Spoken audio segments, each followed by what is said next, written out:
नमस्कार।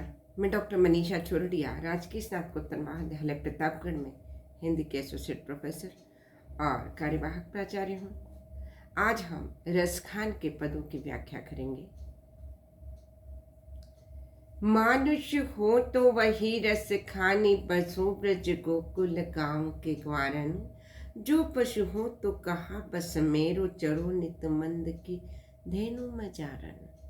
पाहन हो वही गिरि को, जो धरियो कर छत्र पुरंदर धारन। जो खगहूँ तो बसेरो करो, नित कालिंद कूल कदम्ब की डारन। मनुष्य, मझारन, मध्य, पाहन, पत्थर, पुरंदर, इंद्र, डारन, डार।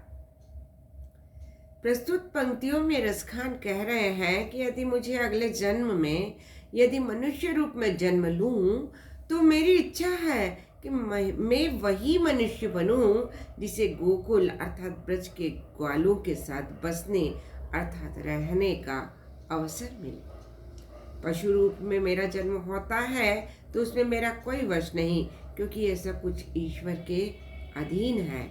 अर्थात गाय यदि मैं पशु बनता हूँ तो मेरी इच्छा है कि मैं नंद की गायों के बीच में रहूं और उनके साथ ही विचरण करूं। यदि पत्थर रूप में जन्म लूं तो मैं उसी पर्वत का पत्थर बनना पसंद करूंगा जिसे श्री कृष्ण ने इंद्र के लिए गर्व को हरने के लिए अपनी उंगली पर उसे छाते के रूप में धारण किया था। यदि पक्षी योनि में मेरा जन्म होता है तो मेरी इच्छा है कि मैं सदैव यमुना के किनारे स्थित कदम्ब के वृक्ष की शाखाओं पर निवास करूं।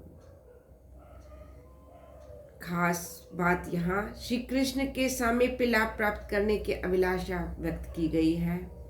अनुप्रास अलंकार की योजना है, ब्रजभाषा का प्रयोग है, भक्ति रस की व्यंजना हुई है, प्रसाद गुण विद्यमान है, सवैया छंद का प्रयोग हुआ है। दूसरा छंद, या लकुटी अरु कामरिया पर राजती हूँ पुर को तज डारूं। या लकटी अरु कामरिया पर राजती हूँ पुर को तज डारूं। आठों सिद्धि नवो निधि को, सुख नंद की गाय चराय बिसारूं। रस खानी कबोइन आखिन ते, ब्रज के बन बाग तड़ाग निहारूं। कोटि करो कल धोत के, राम करील के कुंजन मुँह पर बारूं। प्रस्तुत सवैया रसखान रचित है। इसमें श्री कृष्ण के प्रेम की प्राप्ति के लिए सर्वस्व समर्पण का कथन किया गया है। अरु और कामरिया कंबल, तिहुपुर तीनों लोग, डारों डालना, बिसारों भूलना, कबों कभी, तड़ाक तालाब, धाम महल, कलधोंत चांदी, वारों न्योछावर करना। प्रस्तुत पद में रसखान श्री कृष्ण के घनिष्ठ प्रेम की व्यंजना करते हुए कह रहे हैं कि मैं श्री कृष्ण की उस लकुटी पर जिससे गाय चराते थे और कामरिया अर्थात कंबल जिसे वे ओढ़ते थे, उसे प्राप्त करने के लिए तीनों लोगों के राज को सहर्ष त्याग दूंगा। इतना ही नहीं, नंद की गाय चराने के लिए अवसर मिले तो उस अवसर को प्राप्त करने के लिए 8 सिद्धि और 9 निधियों के सुख को भुला देने में भी संकोच नहीं करूंगा। रसखान कहते हैं कि कब वे इन आंखों से ब्रज के वन, बाग और तालाब को निहारने का सौभाग्य प्राप्त होगा। मैं तो सोने से निर्मित करोड़ों महल, करील के कुंजों के ऊपर न्योछावर करने के लिए उत्सुक हूँ। इसमें श्री कृष्ण के प्रेम की प्राप्ति के लिए सर्वस्व समर्पण कथन किया गया है। अनुप्रास अलंकार की योजना है, ब्रज भाषा का प्रयोग है, भक्ति रस की व्यंजना हुई है, प्रसाद गुण विद्यमान है, सवैया छंद का प्रयोग हुआ है। तीसरा सवैया, लोग कहे ब्रज के रस खानी, आनंदित नंद जसोमति जू पर। छोहरा आज नयो जन्म्यो, तुम सो को भाग भर्यो नहीं भूप। बारक दाम सवार करो, धनी पानी पियो सु उतार ललू पर, नाचत रावर लाल गोपाल, हकाल से व्याल कपाल के ऊपर।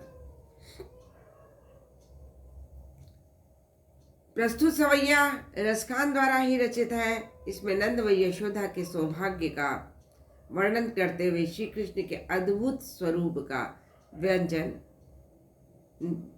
व्यंजना की गई है। जसुमती यशोदा छोहरा लड़का कोई बारख बार दाम मूल्य काल मृत्यु व्याल सांप कपाल फन। प्रस्तुत पंक्तियों में रसखान कह रहे हैं कि ब्रज के लोग कह रहे हैं कि हम नंद यशोदा के भाग्य को देखकर आनंदित हो रहे हैं। नंद यशोदा को संबोधित करते हुए ब्रज के लोग कह रहे हैं कि आज तुम्हारे घर में नए बालक का जन्म हुआ है।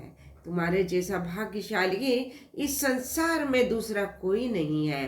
तुम उसको थोड़ी सी संभाल कर रख लो। तुम्हें उस पर से पानी उतार कर पीना चाहिए, अर्थात नजर उतार देना चाहिए। तुम धन्य हो। तुम्हारा यह बालक गोपाल मृत्यु के समान भयानक कालिया नाग के फन के ऊपर नाच रहा था। श्री कृष्ण के अद्भुत स्वरूप का चित्रण किया गया है। अनुप्रास अलंकार की योजना है। ब्रजभाषा का प्रयोग हुआ है। भक्ति रस की व्यंजना हुई है। प्रसाद गुण विद्यमान है। सवैया छंद का प्रयोग हुआ है। चौथा सवैया बहुत ही महत्वपूर्ण। धूरी भरी अति शोभित श्याम जुतेसी बनी सिर सुंदर चोटी, खेलत खात फिरे अंगना पग पेंजनिया कटपीर कचोटी। वाच विकोर सखानी बिलोकत भारत काम कला निधि कोटी, काग के भाग भरे सजनी हरि हाथ से ले गयो माखन रोटी। इसमें कृष्ण के बाल स्वरूप के सौंदर्य का बहुत ही सुंदर वर्णन किया गया है। धूरी धूल कटी कमर कछोटी धोती बिलोकत देखकर, भारत न्योछावर काम कामदेव कोटि करो। प्रस्तुत पंक्तियों में रसखान कह रहे हैं कि धूल से सना हुआ कृष्ण का शरीर अत्यंत शोभायमान प्रतीत हो रहा है। इसी तरह उनके सौंदर्य में वृद्धि करने वाली उनके सिर पर बनी चोटी है। वे आंगन में खाते हुए खेलते फिर रहे हैं। पैरों में नुपुर है। कमर पर पीले रंग की धोती बंधी हुई है।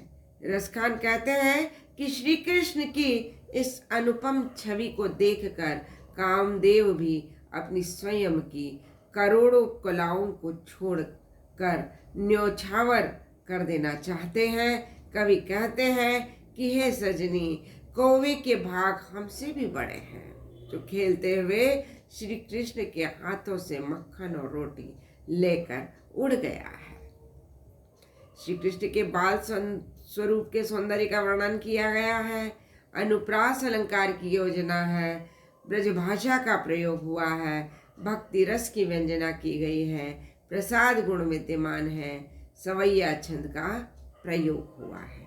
आज इतना ही। धन्यवाद।